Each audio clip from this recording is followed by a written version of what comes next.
La tarde caía lenta, como si el cielo también estuviera de luto.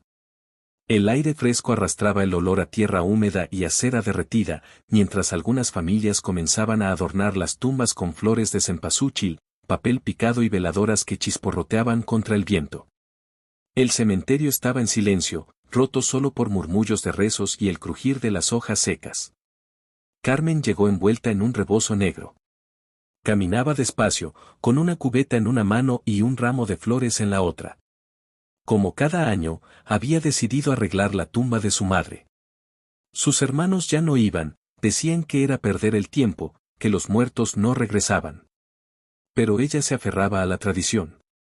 Se arrodilló frente a la lápida y, con movimientos meticulosos, comenzó a limpiar la tierra endurecida.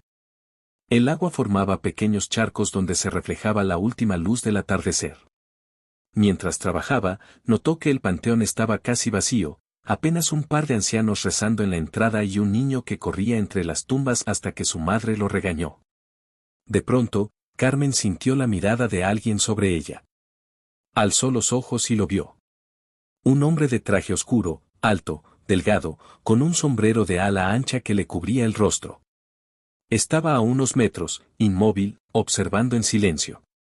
«Buenas tardes», murmuró Carmen, tratando de sonar tranquila. El hombre no respondió.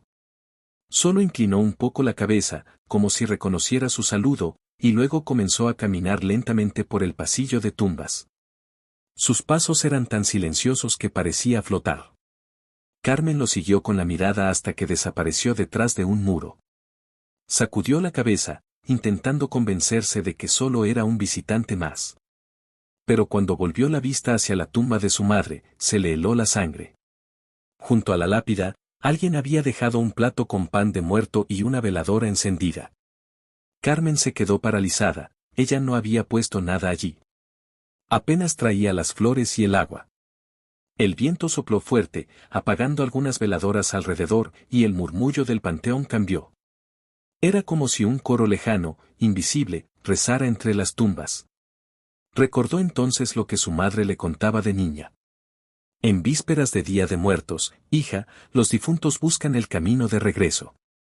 A veces se aparecen en silencio, otras, te dejan señales para que sepas que nunca se han ido del todo. Carmen tragó saliva. El sol se escondía y el cementerio comenzaba a oscurecerse. Una campana sonó a lo lejos, marcando las 8 de la noche. Decidió terminar rápido. Colocó las flores y rezó un Padre Nuestro con la voz entrecortada. Pero antes de irse, escuchó algo más, un silbido. No era un silbido alegre, sino una melodía antigua, lenta, que se repetía una y otra vez. Se levantó de golpe y miró hacia donde creía que venía el sonido. El corazón le dio un vuelco, el hombre del sombrero estaba allí, parado frente a otra tumba, de espaldas a ella. Parecía rezar, o hablar con alguien que no estaba.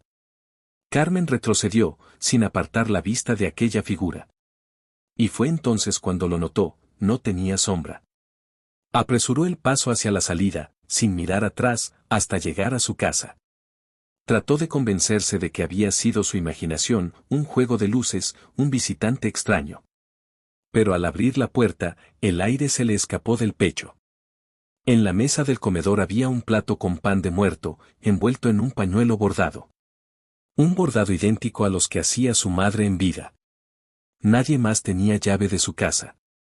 Carmen se quedó de pie, temblando, con lágrimas en los ojos.